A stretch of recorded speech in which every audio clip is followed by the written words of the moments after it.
Assalamualaikum, selamat berjumpa kembali. Pada pertemuan pertama ini, saya ingin mencoba untuk menyampaikan materi tentang gas ya. Jadi untuk pengantar materi kimia fisika ini kita perlu mengetahui untuk mata kuliah kimia fisika ini, yakni kimia fisika adalah ilmu yang mempelajari perubahan kimia ya, berdasarkan sifat-sifat fisika yang karakteristiknya dalam setiap materi itu berbeda-beda, serta mempelajari transformasi energi yang terjadi dalam setiap perubahan tersebut.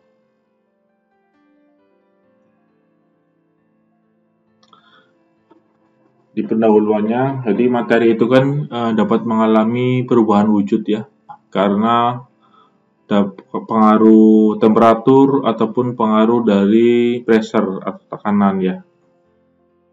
Jadi kita kan sudah mengetahui ya partikel-partikel materi seperti atom, molekul ataupun ion itu kan senantiasa bergerak karena memiliki energi kinetik yang kecepatannya tergantung pada temperatur maupun keadaan fisik tersebut. Mungkin ini refresh ya, materi yang mungkin dan bukan mungkin pasti sudah pernah teman-teman dapatkan di sini, yakni perbedaan padatan, cairan, dan gas. Mana untuk padatan ya, sifatnya itu dari sifat-sifatnya untuk bentuknya itu padatan itu tetap ya, fix. Kalau cairan itu menyesuaikan dengan bentuk wadahnya, sedangkan gas menyesuaikan dengan bentuk wadahnya juga. Kemudian untuk volume kalau padatan itu kan tertentu, tidak bergantung pada wadah. Dan cairan juga tertentu ya, tidak bergantung pada wadah. Dan gas itu bergantung kepada tekanan atau wadah tersebut ya. Kemudian sifat selanjutnya kemudahan mengalir atau fluiditas. Padatan itu sifat yang kaku, cairan itu dapat mengalir, gas juga mengalir ya. Kemudian dari sisi kerapatan, kalau padatan itu kan umumnya lebih besar dari cairan ya, kecuali es. Kemudian cairan itu lebih rapat daripada gas. Gas lebih renggang dari cairan dan padatan. Kemudian dari segi ketermampatan ya atau kompresibilitasnya, kalau padatan itu kan kompresibilitasnya sangat kecil ya, kalau cairan sangat kecil, sedangkan gas itu sangat besar ya kompresibilitasnya.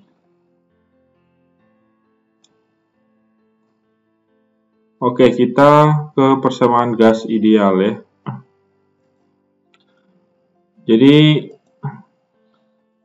semua gas itu dibagi dua jenis ya, yaitu gas ideal dan gas non-ideal atau gas nyata.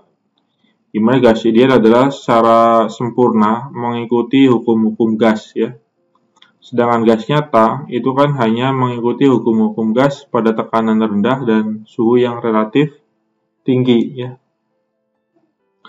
Kemudian ciri-ciri fisik gas, secara umum gas itu mengikuti bentuk dan volume tempatnya ya. Kemudian gas adalah materi yang dapat dikompres atau dimampatkan. Dan gas akan tercampur rata seluruhnya apabila berada dalam satu ruang yang sama. Kemudian gas memiliki kerapatan yang sangat rendah dibandingkan dengan cairan dan padatan. Itu ciri fisik gas ya. Kemudian zat dan senyawa dalam bentuk gas ya, yang dapat kita temukan pada kondisi 1 atmosfer dan temperatur 25 derajat Celcius ya. Ini ada beberapa unsur: hidrogen, nitrogen, oksigen, ozon, fluorin. Kemudian gas ideal, helium, neon, argon, krypton, xenon, radon ya.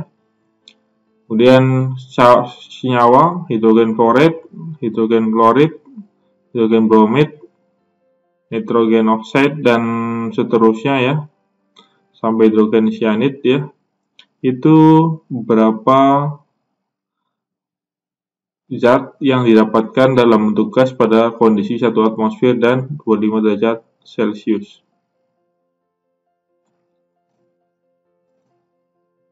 Jadi tekanan ya, tekanan adalah gaya per satuan luas ya. P sama dengan F per A gitu ya. Dan tekanan parsial adalah tekanan yang akan diberikan oleh gas tertentu dalam campuran. Seandainya gas tersebut sepenuhnya mengisi wadah ya. Nanti ada. Kemudian tekanan uap jenuh air adalah tekanan parsial maksimum yang dapat diberikan oleh uap air ya pada temperatur tertentu dalam campuran air dan uap air. Bila terdapat lebih banyak uap air, maka semua air yang tidak dapat bertahan di uap dan sebagian akan mengembun.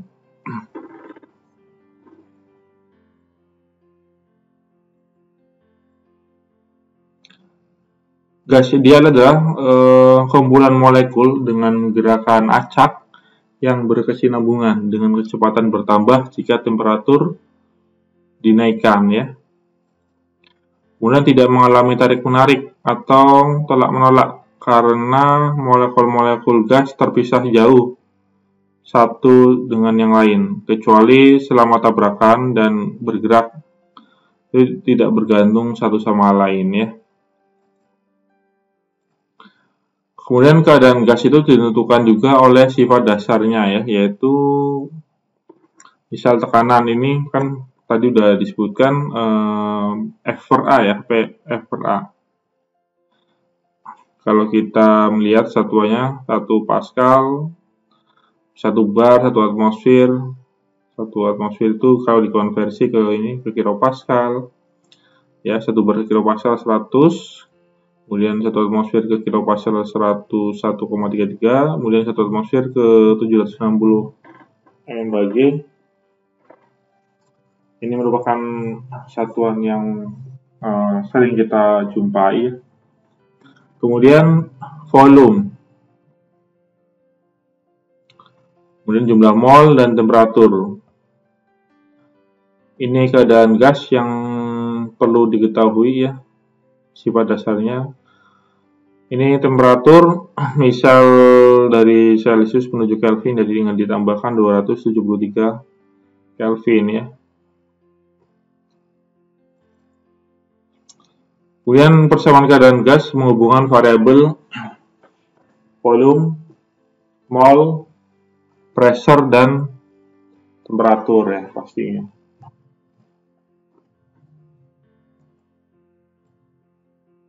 Nah, persamaan gas ideal itu kan sering kita jumpai ya, itu kan PV sama dengan nRT. Biasa dijumpai pada kondisi 1 atmosfer dan temperatur 25 derajat Celcius. Tuh. Dimana R adalah konstanta gas ya. Ini sama untuk semua gas. Ya, besarnya 0,082 liter atmosfer per mol Kelvin. Atau dalam joule per Kelvin mol 8,314 atau 62,36 liter torr per Kelvin mol ya. Itu persamaan gas ideal yang sering kita jumpai, di mana persamaan ini memang didahului oleh serangkaian percobaan ya.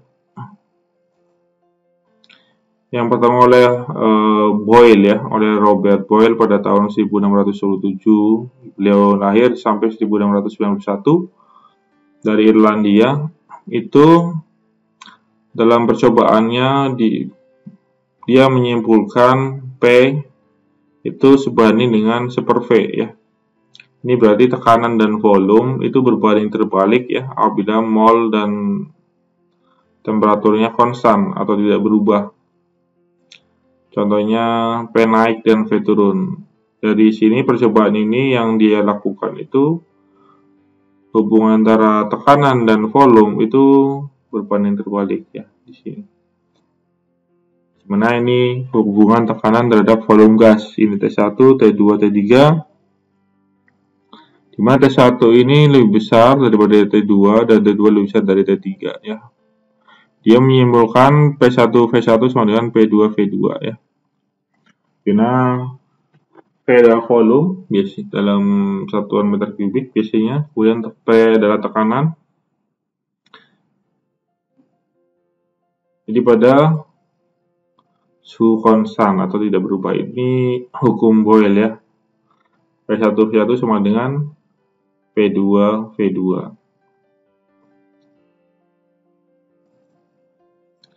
Kemudian selanjutnya yang kedua adalah hukum Charles ya, yang hidup pada tahun 1746 sampai 1823 ya.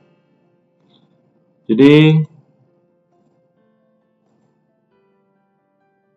Charles menyimpulkan ya, jika tekanan dan mol konstan, maka V sebanding dengan T ya.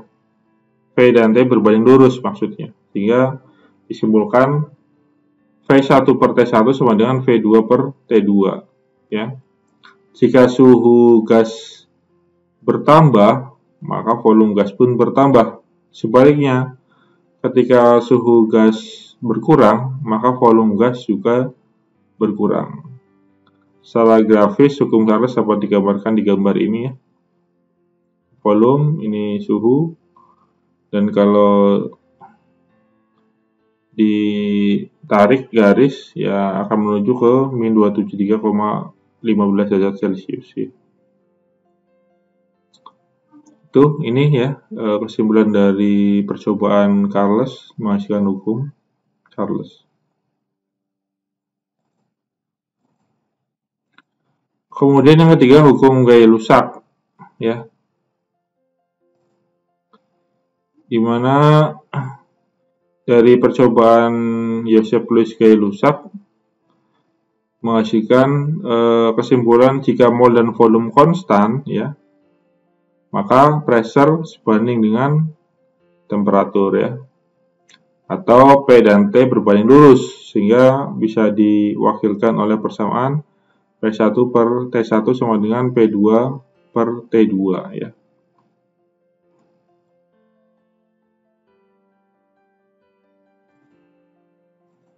Kemudian percobaan selanjutnya oleh Avogadro yang menghasilkan hukum Avogadro ya, oleh Amadeo Avogadro, di mana kesimpulan dari hukum Avogadro adalah volume yang sama dari gas ya pada pressure dan temperatur sama itu mengandung jumlah mol yang sama, di mana Vm atau volume molar suatu gas adalah volume yang ditempati per mol molekul ya.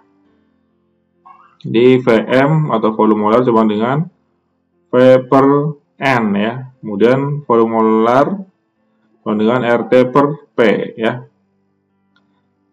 Atau V1 per N1 sama dengan V2 per N2, di mana volume molar pada pressure dan temperatur standar atau 1 atmosfer 0 derajat Celcius itu 22,4 liter per mol.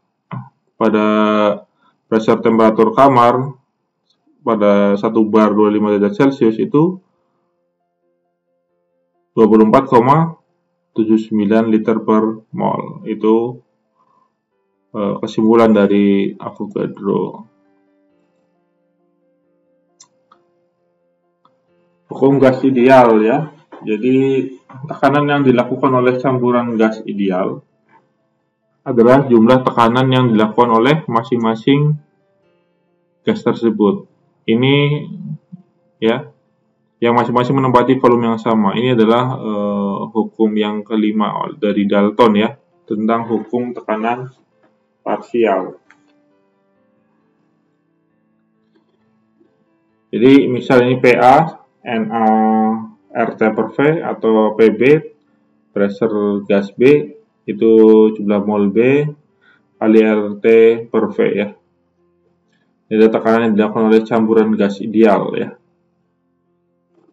ada jumlah tekanan yang dilakukan oleh masing-masing gas tersebut yang masing-masing menempati volume yang sama. Jadi tekanan campurannya PA plus PB ya. Kalau dalam rumus ini ya Na plus Nb kali RT per V ya. Itu hukum Dalton. Jadi kalau kita lihat di sini misalnya adalah gas 1, kemudian ini gas 2 ya. Pada tekanan 2 P2 dengan perbedaan pressure, maka kalau dikombinasikan itu ini P total sama dengan P1 plus P2 ya. Gitu. Kemudian berat molekul gas ideal ya. Itu kan sering kita jumpai tadi PV sama dengan nRT, di mana mol atau N itu sama dengan berat atau W ya, W kecil. Sehingga berat mol ya kalau kita masukin PV sama dengan WRT per MR ya. Karena kita ketahui untuk mol itu kan W per MR ya. Di mana molekul relatif adalah kalau kita substitusi atau dipindah ruas, maka RTW per PV, di mana R adalah konstanta ya yang biasa 0,0821 atmosfer liter per Kelvin mol.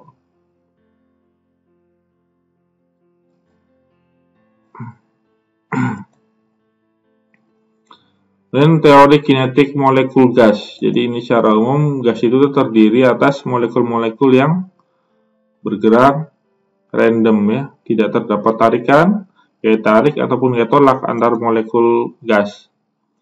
Dan tumbukan antar molekul adalah tumbukan elastis sempurna ya, yakni tidak ada energi kinetik yang hilang.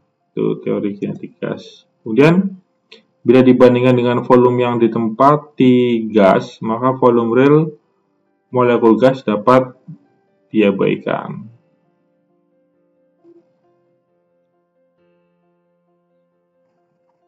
Oke, lanjut.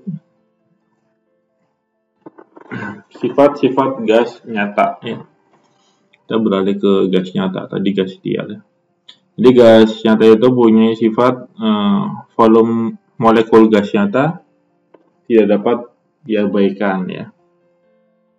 Kemudian terdapat gas tarik-menarik ya antar molekul-molekul gas, terutama jika tekanan diperbesar ataupun volumenya diperkecil ya.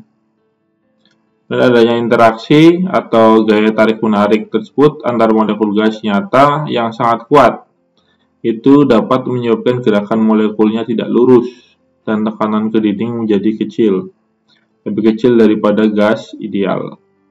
Itu sifat-sifat gas nyata. Jadi interaksi antar molekulnya ya pada molekul yang netral itu dari segi gaya tolak itu baru ada bila molekul bersinggungan. Artinya tekanannya itu pada saat itu lebih besar ya. Tekanannya cukup tinggi ya, itu gaya tolaknya baru ada bila molekul bersinggungan. Kemudian dari sisi gaya tarik, itu efektif bekerja pada jarak beberapa diameter molekul ya, atau pada kondisi tekanan sedang. Kemudian pada tekanan rendah, itu gaya tarik dan gaya tolaknya tidak efektif.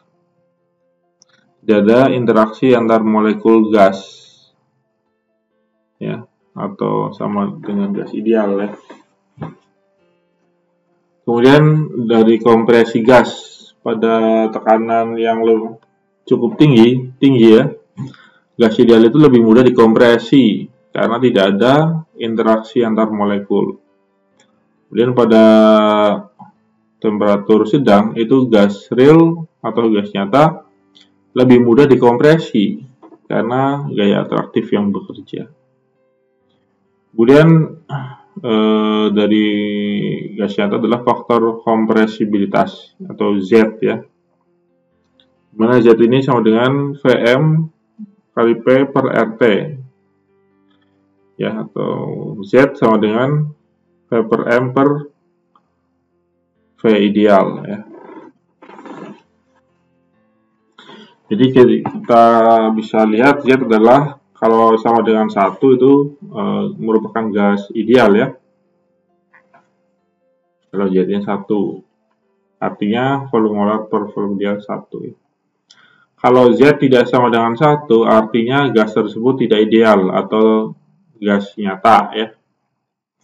Kalau Z ekuivalen sama dengan 1, maka temperaturnya disebut dengan temperatur Boyle ya, bersifat seperti gas ideal. Kalau Z-nya lebih dari 1, itu gaya tolak-menolaknya dominan, artinya gas sukar dimanfaatkan. Kemudian kalau Z-nya kurang dari 1, tadi Z lebih dari 1 ya. Kalau sekarang Z kurang dari 1, maka gaya tarik-menariknya dominan, artinya gas mudah dimanfaatkan ya. Kalau kita lihat di sini, ini faktor kompresibilitas beberapa gas ya. Ini kalau gas ideal itu 1 ya, faktor kompresibilitasnya mendekati 1. Kemudian kalau CO kompresi ya, ini ya, seperti ini pada berbagai macam suhu. Kemudian hidrogen ya seperti ini, dan nitrogen seperti ini. Ini faktor kompresibilitas nilainya seperti ini. Jadi kompresi gas adalah secara teoritis akan diperoleh V sama dengan 0 ya, karena gas dianggap tidak memiliki volume. Tapi sebelum dicapai V sama dengan 0, gas akan mengalami kondensasi atau likuifikasi atau mengembun ya. Kalau kita lihat di sini, nitrogen lebih tinggi kompresibilitasnya daripada CO ya pada suhu yang sama atau pressure yang sama. Kemudian pada gas nyata untuk yang kelima itu persamaan virial ya. Mana ekspansi dari persamaan gas ideal dengan memasukkan pengaruh pressure dan volume pada gas nyata. Pada kondisi ini, gas nyata mendekati gas ideal, dimana P kali Vm sama dengan RT kali 1 plus B per Vm plus C per Vm kuadrat plus dan seterusnya ya, dimana B dan C ini merupakan koefisien virial. Kemudian kompresi gas CO2 ya. Pada suhu yang lebih besar dan tekanan yang lebih rendah, itu kompresi mengikuti hukum Boyle ya. Dan pada temperatur dan suhu tertentu, isoterm Boyle mengalami infleksi ya. Dan pengulangan kurva isoterm pada suhu yang lebih rendah mengakibatkan gas berkondensasi ya, atau gas CO2-nya mengalami likuifikasi ya. Kemudian persamaan van der Waals ya. Di persamaan gas nyata ini molekul bergerak pada volume P min NB ya, di mana NB adalah volume yang ditempati gas jika pengurangan tekanan. Jika pengurangan tekanan sama dengan min A kali V per N per V kuadrat ya. Kalau kita cari untuk persamaan van der Waals-nya P sama dengan nRT per V min NB ya. Dimana dalam persamaan van der Waals ini di gas nyata ini adalah konstanta untuk beberapa gas yang umum ya. Ini gas ideal, helium, neon, argon sampai H2O. Ini ada nilai A-nya di sini dalam satuan atmosfer liter kuadrat per mol kuadrat ya. Bisa dilihat semuanya. Dan B ya, nilai B dari persamaan van der Waals bisa dilihat satunya liter per mol ya. Ini konstanta berapa gas yang umum. Jadi di sini merupakan tekanan terkoreksi, kemudian ini volume terkoreksi ya. Jadi perbedaan antara gas ideal dan gas nyata itu, kalau ini ya, tekanan ideal gas itu lebih besar dari tekanan real gas ya. Dan volumenya gas nyata sama dengan volume wadah min volume molekulnya ya. Jadi dari persamaan ini perlu faktor koreksi untuk membandingkan gas nyata dan gas ideal. Di mana faktor compressibility-nya sama dengan Z ya tadi. Oke, terima kasih atas perhatiannya. Mungkin cukup sekian untuk pertemuan kita kali ini. Sampai jumpa. Wassalamualaikum warahmatullahi wabarakatuh.